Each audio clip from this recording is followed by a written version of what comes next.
دنیا کے سفر سے دلچسپی رکھنے والے تمام ساتھیوں کو السلام علیکم۔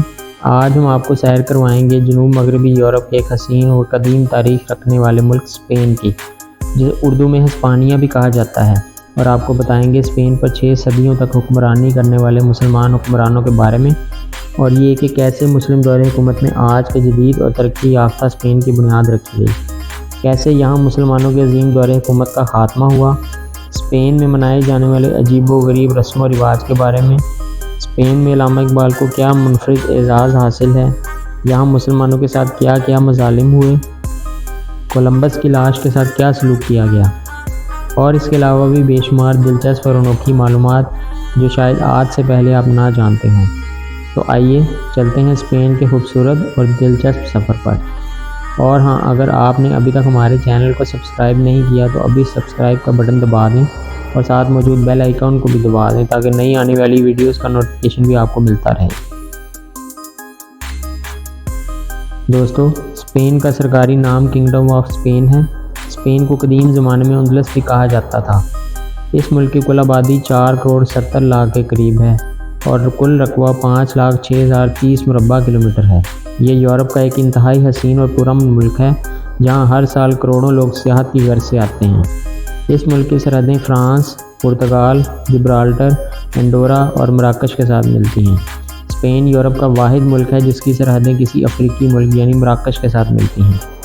یہ آبادی کے لحاظ سے یورپ کا 7واں اور دنیا کا 30واں بڑا ملک ہے۔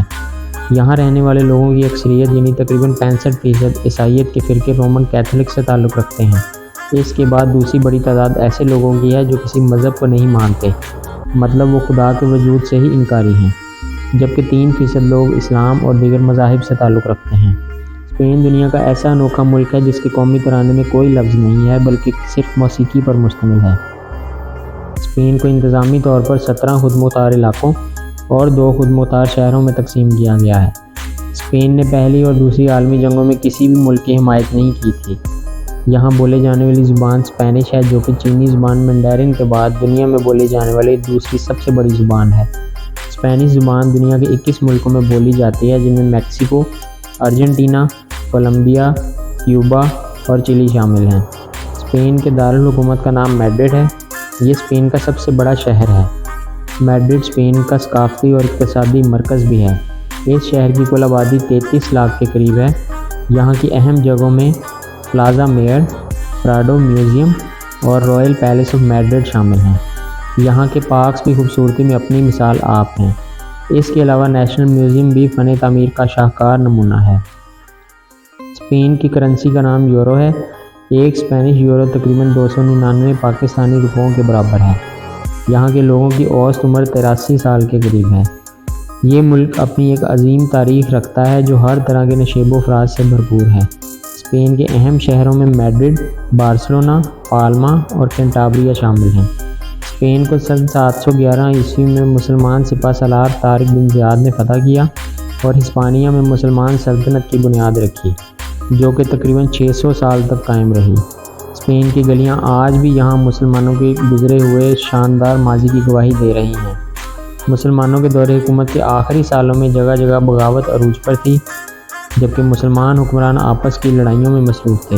سن 1475 تک مسلمان کافی حد تک کمزور ہو چکے تھے، یہاں تک کہ اندلس کئی چھوٹی چھوٹی ریاستوں میں تقسیم ہو گیا جہاں کے عیسائی بادشاہ اکٹھے ہو کر مسلمانوں کے خلاف سازشوں میں مصروف تھے اور ایک ایک کر کے مسلم علاقوں پر قابض ہونے لگے۔ مسلمانوں کے آخری بادشاہ کا نام ابو عبداللہ محمد تھا جو کہ ایک انتہائی لالچی اور نااہل شخص تھا۔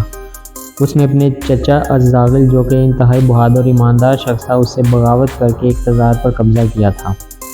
حالات دن بدن بگڑتے چلے گئے۔ بالآخر نوبت یہاں تک پہنچی کہ مسلمان ریاست غرناطہ تک محدود ہو کر رہ گئی۔ عیسائیوں کی مشترکہ فوج نے سن 1482 میں غرناطہ پر حملہ کیا۔ یہ جنگ کئی سال تک جاری رہی۔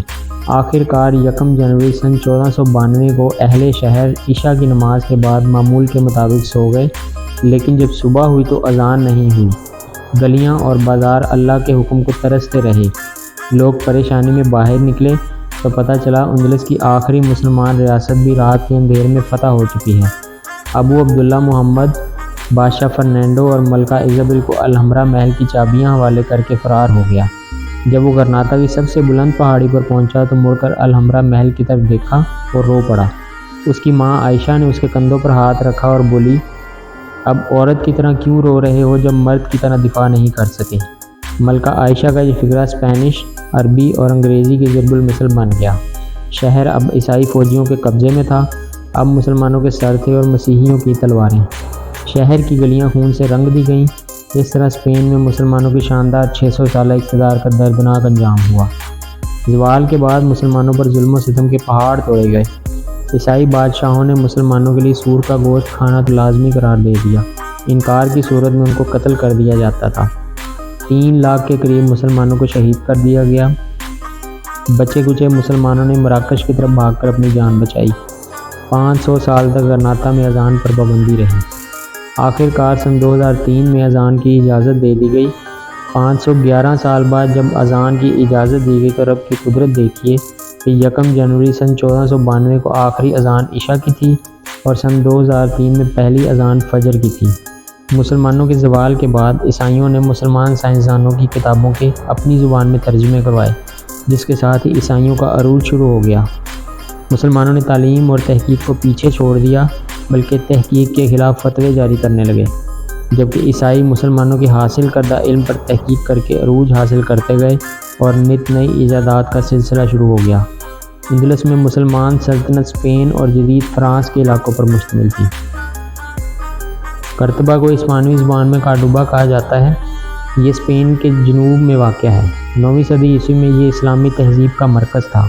یہاں کی مشہور مسجد قرطبہ ہے، جسے 8ویں صدی عیسوی میں تعمیر کیا گیا تھا۔ اس مسجد کو بعد میں چرچ میں تبدیل کر دیا گیا۔ علامہ اقبال نے اپنی شہرہ فاق نظم مسجد قرطبہ میں اس مسجد کی بہترین تصویر کشی کی ہے۔ علامہ اقبال کو سن 1931 میں اس مسجد میں اذان دینے اور نماز پڑھنے کا شرف حاصل ہوا۔ بارسلونا اسپین کا ایک اور اہم ترین شہر ہے، جس کی آبادی 17 لاکھ کے قریب ہے۔ یہ اسپین کے کیٹالونیا ریجن میں واقع ہے۔ یہ شہر اپنے آرٹ اور فن تعمیر کے حوالے سے بہت مشہور ہے۔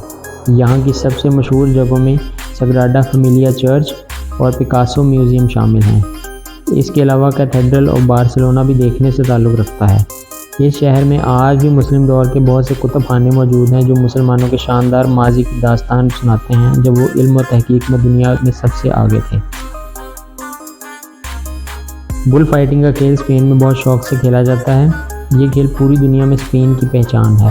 ہر سال بہت سے لوگ اس کھیل کی وجہ سے اپنی جان سے ہاتھ دھو بیٹھتے ہیں، جس کی وجہ سے اکثر اسپین کو تنقید کا سامنا رہتا ہے۔ یہاں تک کہ جانوروں کے حقوق کی بہت سی تنظیمیں بھی اس کھیل پر پابندی کا مطالبہ کرتی ہیں۔ اس کے باوجود اسپین میں یہ خونی کھیل سینکڑوں سالوں سے بڑے شوق سے کھیلا جا رہا ہے۔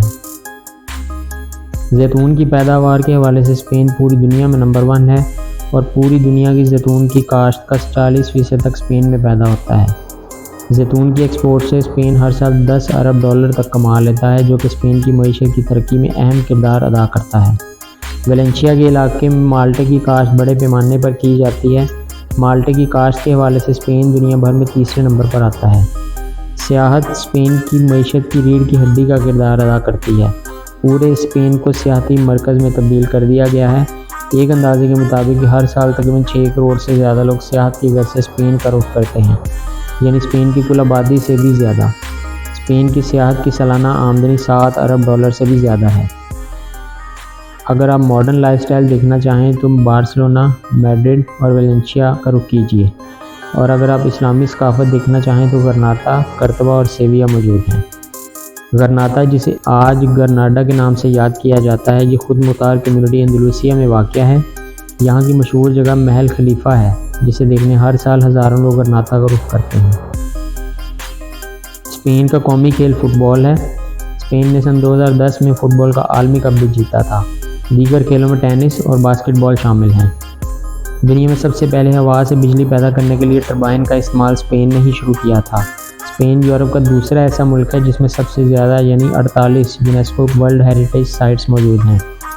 دنیا کا پہلا پرنٹنگ پریس اسپین میں ہی موجود ہے۔ دنیا کا سب سے پرانا ریسٹورنٹ اسپین کے شہر میڈرڈ میں واقع ہے۔ اس کے علاوہ کیلکولیٹر، آبدوز اور خلا میں پہنے جانے والے خلائی سوٹ کی ایجاد بھی اسپین میں ہی ہوئی تھی۔ اسپین دنیا کا 12واں امیر ترین ملک ہے۔ اسپین میں تقریباً 1 لاکھ کے قریب پاکستانی ہیں، جن میں اکثریت بارسلونا میں ہے۔ اسپین میں ایک دلچسپ تہوار لا ٹوماٹینا ہے، جو کہ ہر سال بنول نامی شہر میں منایا جاتا ہے۔ اس تہوار میں لاکھوں کی تعداد میں ٹماٹر ایک دوسرے پر پھینکے جاتے ہیں، جس میں ہزاروں افراد شرکت کرتے ہیں۔ یہ تہوار سن 1940 میں ہوئی 2 سبزی والوں کی آپس کی لڑائی میں منایا جاتا ہے، جس میں انہوں نے ایک دوسرے پر ٹماٹر پھینکنا شروع کر دیے تھے۔ آج یہ تہوار اسپین کی پہچان بن چکا ہے اور اسے دنیا کی سب سے بڑی فوڈ فائٹ بھی کہا جاتا ہے۔ سیویا اسپین کا ایک اور اہم مسلم علاقہ تھا۔ سیویا میں مشہور جگہوں میں رائل القصر آف سیول ہے۔ یہ یورپ کے قدیم ترین محلوں میں سے ایک ہے۔ یہ یونیسکو کی ورلڈ ہیریٹیج سائٹ میں شامل ہے۔ رائل القصر آج بھی پوری آب و تاب کے ساتھ کھڑا ہے اور مسلمانوں کے گزرے ہوئے ماضی کی کہانی بیان کرتا ہے۔ سیویا کا ایک اور اہم حوالہ کرسٹوفر کولمبس ہے۔ وہ سن 1451 میں اٹلی کے شہر جنوا میں پیدا ہوا۔ 19 سال کی عمر میں پرتگال پہنچا۔ وہ ہندوستان کا نیا راستہ تلاش کرنا چاہتا تھا۔ جو ہی گرناطہ سے اسلامی پرچم اتارا گیا، وہ آگے بڑھا اور 3 جہازوں پر 87 لوگوں کو لے کر سیویا سے نکلا۔ بادشاہ فرنینڈو نے اس سے وعدہ کیا تھا کہ ہندوستان سے حاصل ہونے والی دولت کا 10% اسے دے گا، لیکن آخر کار کولمبس کو قتل کر دیا گیا۔ اس کی بیوی ماریا اس کی لاش لے کر ڈومینیکا چلی گئی۔ سن 1795 میں حکومت نے کولمبس کی لاش دوبارہ نکالی اور اسے ہوانا، کیوبا میں دفن کر دیا گیا۔ سن 1898 میں ایک دفعہ پھر کولمبس کی لاش نکال کر دوبارہ سیویا لائی گئی اور کولمبس کے بیٹے ہرنینڈس کے ساتھ دفن کر دی گئی۔ سن 2002 میں یہ دونوں قبروں کی پھر سے کھدائی کی گئی، باقیات کا DNA کیا گیا اور یہ بات ثابت ہوئی کہ یہ کولمبس کی ہی باقیات ہیں۔ کولمبس کی باقیات کو اس بار دفن کرنے کی بجائے ہوا میں معلق کرنے کا فیصلہ کیا گیا۔ اس مقصد کے لیے ایک خاص قسم کی لکڑی کا تابوت بنوایا گیا۔ اسپین کے 4 بڑے بادشاہوں کے مجسمے بنوائے گئے اور تابوت ان کے کندھوں پر رکھ دیا گیا۔ تو دوستو، یہ تھی ہماری آج کی دلچسپ اور انفارمیٹیو ویڈیو، جو کہ یقیناً آپ کو پسند آئی ہوگی۔ تو اگر ویڈیو اچھی لگے تو کمنٹ کر کے ضرور بتائیں اور ویڈیو کو لائک کر دیں اور اپنے دوستوں کے ساتھ شیئر بھی کریں، اور نئے آنے والے چینل کو سبسکرائب بھی ضرور کریں۔ اگلی ویڈیو تک اللہ حافظ۔